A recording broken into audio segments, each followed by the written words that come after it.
Naham Karta Hari Sri Satyatpatita Gurubhyo Namaha. In today's episode, let us discuss and identify how we should be able to react to lot of social media or even the print medias or television, any of these things where you see many of the postings which will either irritate you or it will create very deep dissatisfaction once you look at them, and you may want to react to all those things. So by keeping once again our Madhwa Siddhantaya's foundation, what can be done in such situations, and what is the best way to even solve the problems like this?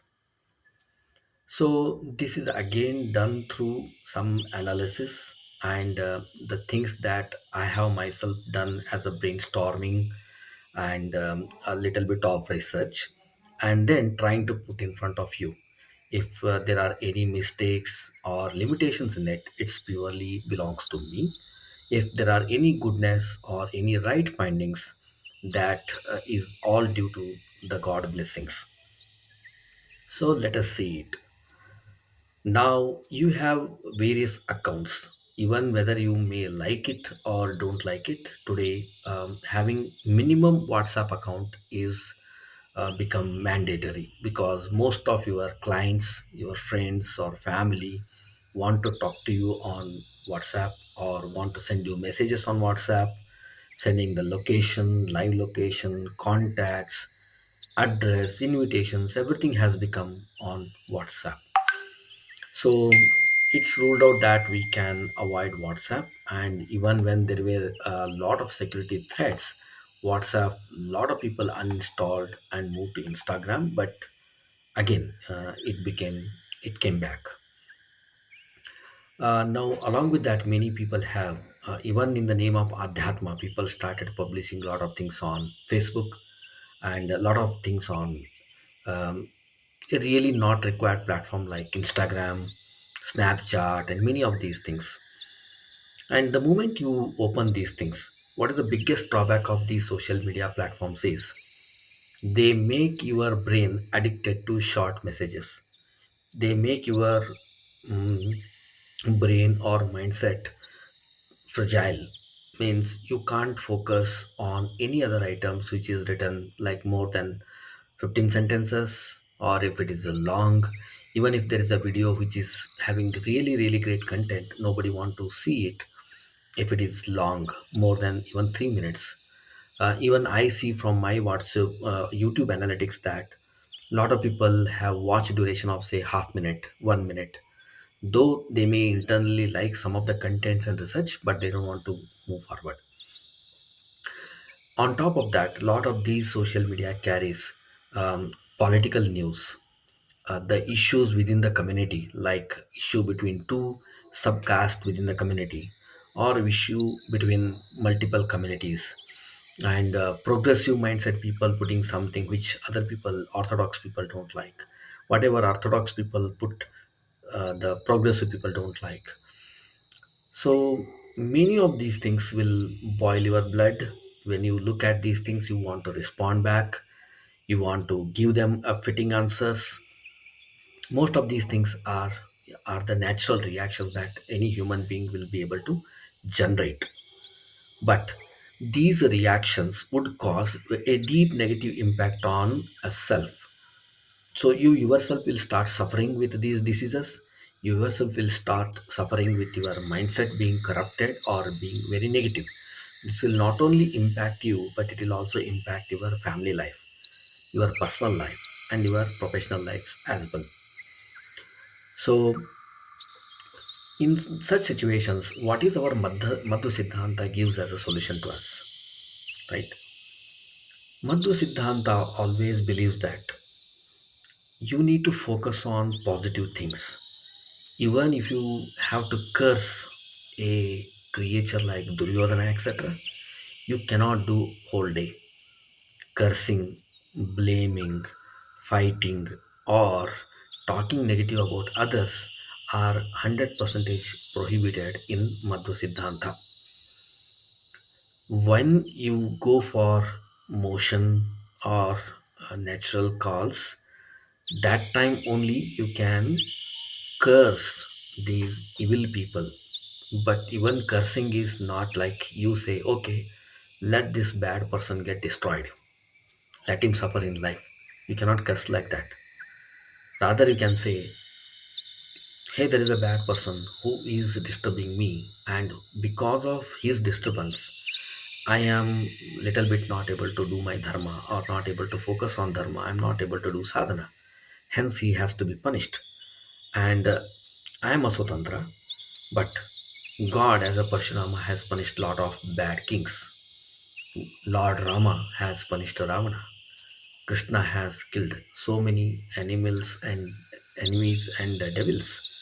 So, like this, if you pray or if you think, then your enemies will be destroyed. But that destruction happens with the power of Lord being supreme. If you yourself curse, your punya will go away, and your punya is as little as even small micro element, so it will not be able to do that much damage to your enemy. So you have to pray in Lord in this form, that too when you are doing motion or urinals, etc. Rest of the time you have to devote your time for doing good prayers. I recently saw even a similar quote being posted on one of the buildings, that the prayer is most powerful than your curse.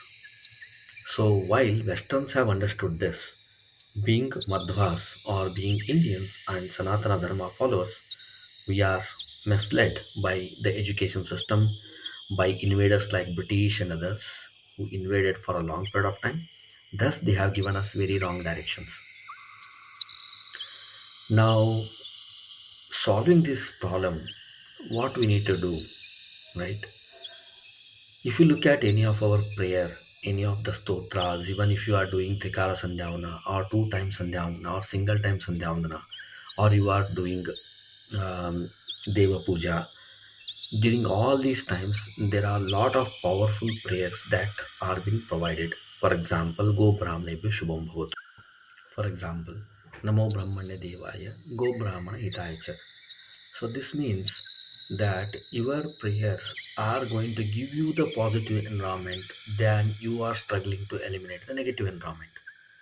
One thing we have to see is there is also another quote which is very popular. Empty mind is devil's paradise. How this particular quote came into picture? It means if you keep your mind empty, obviously the negative things or devil things are going to enter and then destroy your mind. But if you put your mind with very positive thoughts, then what happens?